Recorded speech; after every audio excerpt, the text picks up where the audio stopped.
प्रदेश Congress committee के पंजाब के सारे अध्यक्ष नवजोत सिंह सिद्धू साहब अपनी गल रखेंगे।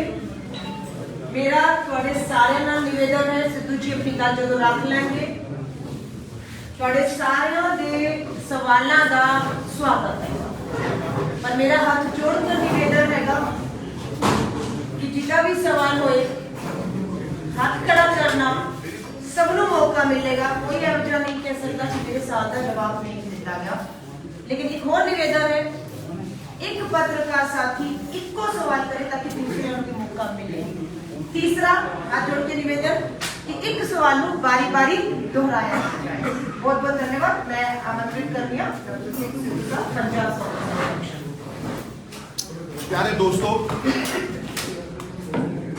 the office of the Prime Minister is an institution.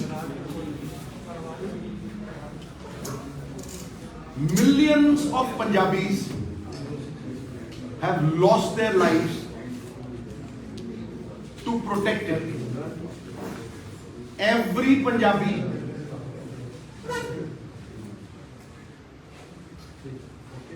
worker of the Congress party will fight till their last breath to protect our nation. जे मैं इसे गल नूं हिंदी च दोहराना चाहां क्योंकि मैं जानता ये नेशनल मुद्दा है।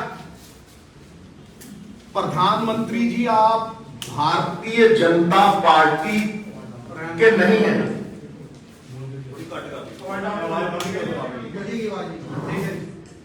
प्रधानमंत्री जी आप भारतीय जनता पार्टी के ही नहीं हैं, आप सबके प्रधानमंत्री हैं।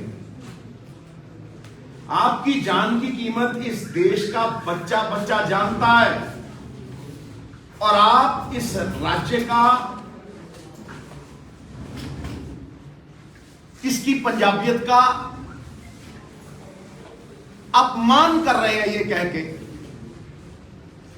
कि यहां आपकी जान को खतरा था।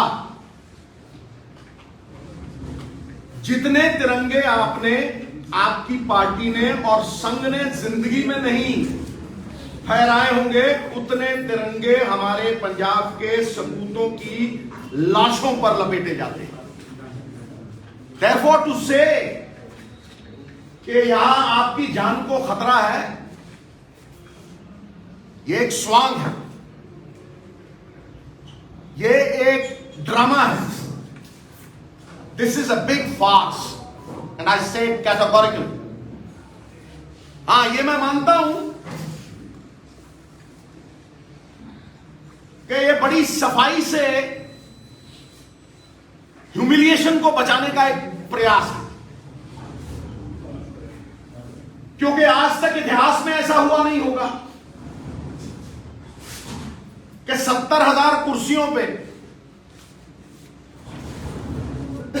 500 बंदों को हिंदुस्तान का प्रधानमंत्री एड्रेस करे। एक फॉर्मर चीफ मिनिस्टर तो बेशर्म हो सकता है कि खाली कुर्सियों को वो एड्रेस कर रहा था, बट इमेजिन अब प्राइम मिनिस्टर को पहुंचाना तो कोई बड़ी बात नहीं। और दूसरी बात ये भी है, मैं आप ही से सवाल करता हूं कि भाई प्रधानमंत्री की सुरक्षा क्या पंजाब की पुलिस तक सीमित है? क्या उसमें आईबी, रॉ, सेंट्रल एजेंसीज, मैं किन किन के नाम लूं, हजारों लोग उसमें लगे होते। जब कोई ऐसा प्लान ही नहीं था कि वो सड़क से जाएंगे, तो यकायक ये प्लान कैसे बदला? और अगर बदला तो ये बहुत साफ है कि वो इस ह्यूमिलिएशन से बचना चाहते थे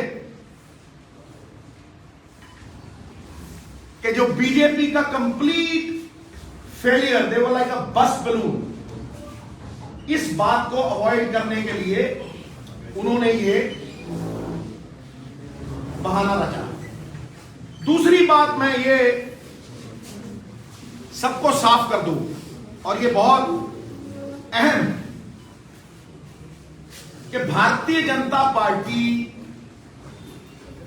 ये पहली बार नहीं कर रही। हमारा किसान साल डेढ़ साल दिल्ली की बुरुहों पे अपने हक मांगने के लिए खड़ा रहा। उसे ना तो एमएसपी की बढ़त मिली,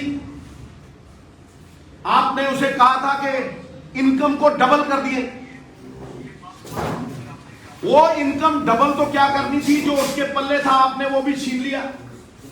और वहां आपने हमारी पगड़ी, हमारे किसानों को जिनकी सफलता को रोका नहीं जा सकता था, आतंकवादी का नाम दिया, खालिस्तानी का नाम दिया, और तो और आपने इन देवता स्वरूप किसानों को मवाली तक कहा, आंदोलन जीवी तक कहा।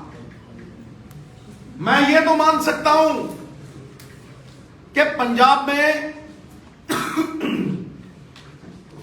60% किसान आपके विरोध में तो खड़े हो सकते हैं, पर मैं ये नहीं मान सकता कि उनमें से किसी में भी हिंसा थी, ना दिल्ली में ना यहां। उनमें से एक भी आदमी ऐसा नहीं होगा पंजाब में जिससे आपको जान का खतरा हो। हम पंजाबियत में बंधे हैं, देश प्रेम में बंधे हैं, इसलिए ये कह देना कि आपकी जान को खतरा है, ये पंजाब, पंजाबियत और हम सबके नाम पे काले पोतने का आपका जो प्रयास है, ये सफल नहीं होगा। उससे आगे आप यहां पंजाब में ना आपको वोट है, ना आपको सपोर्ट है। आप ये जानते हैं कि यहां आपका कोई आधार रह नहीं गया, इसलिए पंजाब को बदनाम करके आखिरी 1-1.5 महीना पंजाब में माहौल खराब करके, पंजाबी तो कहते हैं इन्हां दे पल्ले कख नहीं ते गंद पाउणा है, ये बदनाम करके आप दूसरे स्टेट्स में इलेक्शन लड़ना चाहते हैं, जिस तरह से यूपी और ऐसे कई और स्टेट्स। मैं आपको ये बता दूं कि जहां जहां भी बीजेपी ये स्वांग रचाती है, वहां राजनीति मुद्दा विहीन हो जाती है।